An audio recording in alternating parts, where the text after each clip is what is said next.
Hablar con él siempre porque es muy pedagógico, muy claro, gran profesional, asesor del gobernador Schiaretti, él es médico, epidemiólogo e infectólogo. A ver, Hugo, Gustavo Chapur, Karina aquí, vos justamente estabas hablando en las últimas horas, dando tranquilidad de alguna manera que el brote no se produce en las escuelas, que las escuelas no son focos fuertes de contagio. Se dan casos aislados, obviamente, pero para eso están las burbujas. Se aíslan las burbujas, pero no se cierran las escuelas. Este es el mensaje que vos dabas. Sí, ¿cómo estás, Gustavo? Buen día. Vos sabés que sí es real.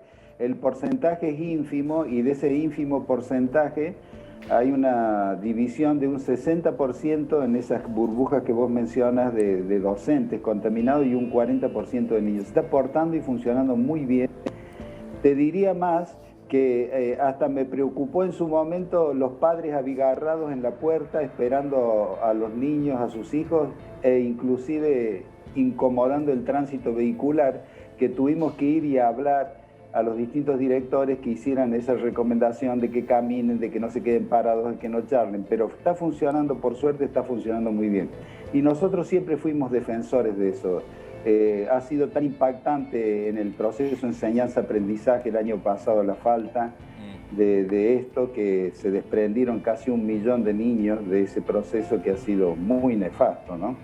Por lo tanto, hay una gran alegría, una gran integración nuevamente, y el proceso de enseñanza-aprendizaje no es únicamente terminología adquirida, el léxico adquirido, sino que es también maduración, claro. Y es ese puente indestructible que hablaba Bergson entre el educando y el educador, que es el afecto y el conocimiento.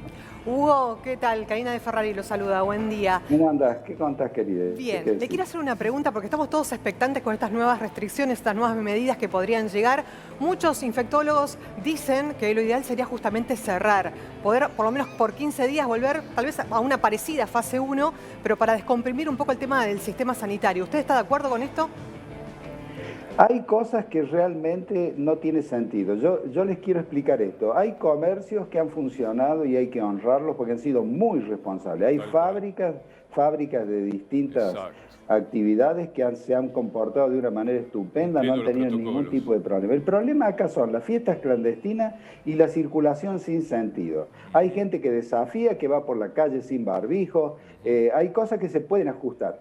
Evidentemente, si hace falta, la herramienta epidemiológica es esa, cerrar, abrir, evaluar, pero quizás a lo mejor si hubiésemos tenido la suerte de esos 6 millones de vacunas nuestras que están hechas en Buenos Aires, Pilar, y que en este momento no vuelven porque falta el vidrio y los filtros en México, el panorama sería distinto. Me tranquiliza que Rusia está dando continuidad a la entrega.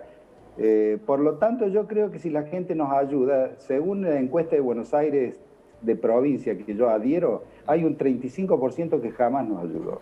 Hugo, recién estaba hablando de las vacunas y vimos su indignación también con el tema de Pfizer, ¿no? De que Argentina dio todo lo necesario para que se hagan las pruebas acá, con justamente la gente que fue inoculada para probar la vacuna y después no llegaron nunca.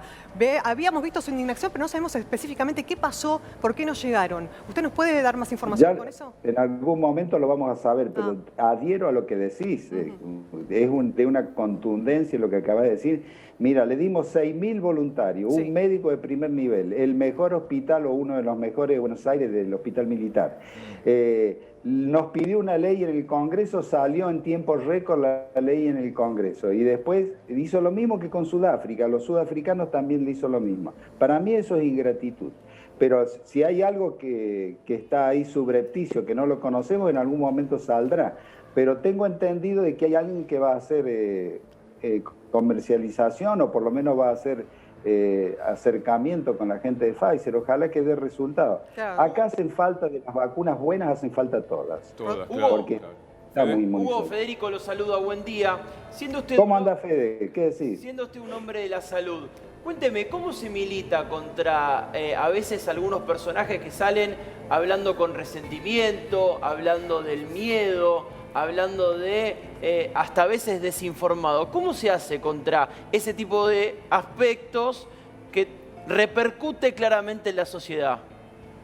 Mira, yo en general, como no soy apolítico y demás, lo único que sé hacer es salvar vidas, escribir, ayudar y demás, yo trato de explicar. Por ejemplo, ahora hay una confusión enorme con lo de la vacuna china. Entonces yo empiezo desde el aprendizaje. Cuando escuchen la palabra sino como sufijo o como prefijo, recuerden que eso quiere decir sinología, estudio de la literatura de la lengua china. Por eso, cuando está la palabra china en algo, en algún producto, sino, quiere decir Sinopharm, la vacuna china hecha por Pharm, Sinovac, la vacuna china hecha por el laboratorio Vax.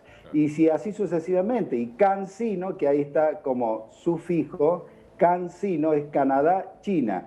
Entonces les digo, la vacuna que tenemos nosotros, que es la Sinopharm, no confundan con todo lo que diga China, es muy buena vacuna, no tengan miedo, vayan a vacunarse, no pierdan el turno, es oro en polvos, aumenta 50% los anticuerpos, te saca del riesgo de muerte, te saca...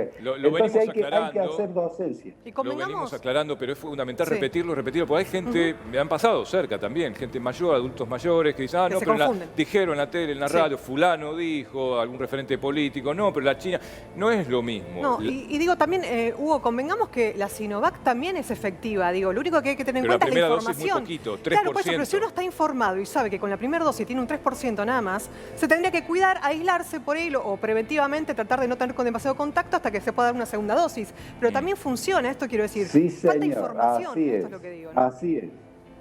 Así es, porque el que se ponga dos dosis de Sinovac en tiempo y forma va a tener un 50% con las 2 dosis. Fíjate vos que la otra, la nuestra, la logra, yo digo la nuestra, la que está en Argentina, la logra con una sola. Entonces, ahí ya también salís del riesgo. Lo que pasa es que han tenido mala suerte, porque fíjate el detalle, que esto es aprendizaje. Los chilenos en un momento estuvieron arriba del índice de inmunización de Israel, superaron a Israel, pero la vacuna no les resultó una sola dosis. Y ahí empezó a difuminarse el virus por todos lados, tuvieron que cerrar. Y cuidado que es toque de queda. Y cuando hay toque de queda y están los carabineros en la calle, no se asoma una nariz por la ventana. Doctor Pizzi, acá en Crónicas algunos minutos dimos una noticia que tiene que ver con, calculo que usted debe estar enterado, la Conmebol, el órgano que rige el fútbol de Sudamérica, va a donar 50.000 dosis para que se vacunen los jugadores. Y esto despierta polémica porque mucha gente dice, ¿por qué no se la dan a los adultos mayores o por qué no se la dan a una población que pueda tener algún riesgo? ¿Cuál es su opinión de esto, de que está pasando y que en el futuro le va a dar la Conmebol a los jugadores de fútbol estas 50.000 dosis de la vacuna china? Mire, acá hay un hecho que es significativo y es el siguiente. Ya están actuando los privados. O sea, ya hay privados de grandes obras sociales poderosas que están haciendo conversaciones directas con distintos fabricantes.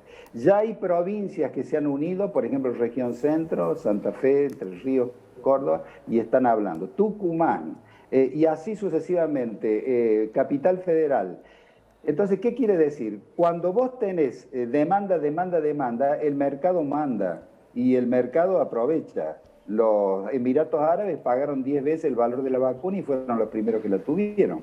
Entonces, ¿qué quiero decir con esto? Que ya entraron 10 vacunas nuevas, entre ellas 2 rusas nuevas, que no tienen nada que ver con la Sputnik. Entró la CanSino, que hice alusión hace un momento, entró la Johnson & Johnson, pero en mayo o en junio entran 80 más. 80 más. Entonces ahí el mercado cambia totalmente, es oferta, oferta, oferta. Y ahí es donde empiezan a ofrecerte. Nos pasó en el 2009, chicos. Nos decían, ¿dónde quiere que le pongamos? Se le dejamos a mitad de precio, etcétera. Y acordate que ya van a salir privados, laboratorios privados, a comprar.